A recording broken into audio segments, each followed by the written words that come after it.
तुमच्याच पक्षाचे नेते आहेत योगेश कदम, त्यांच्यावर आरोप होते आहेत. एकदा रोहितदादांनी पण आरोप केले आहेत की तानाजी सावंत आणि संतोष बांगर यांनी निलेश घायवळला मदत केली बाहेर पळून जायला. ह्याच्यामध्ये मी तुम्हाला कालही सांगतो, आजही सांगतो, आम्ही सर्व लिडरांनी नीट जर वागलो नाही, परत एकदा सांगतो की आम्ही सगळे राजकीय पुढाऱ्यांनी नीट वागलो नाही तर आजूबाजूच्या देशामध्ये काय झालं त्याची परिस्थिती आपल्या देशात उमटायला नको.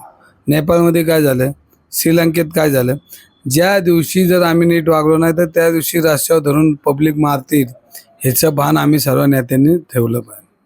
आणि ह्याच्यामध्ये त्याच्यावर आरोप करण्यापूर्वी तुम्ही जाब विचारा. आज मी तुम्हाला सांगतो, मी कालही बाईटमध्ये म्हणलो की आम्ही हे भांडत नाही बसत तुझ्या पक्षाने काय केलं, माझ्या पक्षाने काय केलं, हा विषय नाही. आम्ही पुणेकरांसाठी काय करतो, आम्हाला पुणेकरांनी लोकमान्यता दिली, आम्हाला निवडून दिलं, आम्हाला पाडलं, आम्हाला जिंकलं, हा विषय बाजूला. पण आम्हाला पुणेकरांसाठी आम्हाला काम करावं लागेल. गुन्हेगारी भयमुक्त पुणे झालं पाहिजे, सुसंस्कृत पुणे, विद्येचं माहेरघर छत्रपतींनी जिजामातेंनी वसवलंय पुणे. म्हणजे ह्याचा आदर ठेवणं आमचं काम आहे. पुढचं भविष्यात येणारी पिढी आम्हाला माफ करणार नाही. तुम्ही आम्हाला काय देतो, गुन्हेगारी दिली, आम्हाला काय देतो, वाहतूक दिली, ह्या सगळ्या प्रश्नावर आहे ना आपल्याला बोलायला पाहिजे. आणि ह्याच्यामध्ये कदमांनी काय केलं, ह्याने काय केलं, हे सगळे मूळ उपटून काढलं पाहिजे.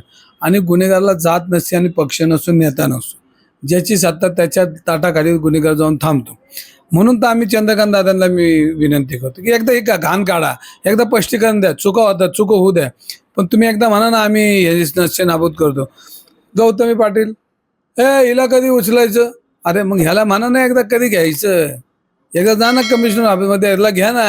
अरे एका लेडीजबद्दल बोलतो बघा, तिची चूक आहे, तिने त्या पालकांना भेटायला जाऊन होतं, माणुसकीच्या दृष्टीने त्यांना गोळ्या औषध द्यायला, पण ती वस्तूची तुझी चूक आहे.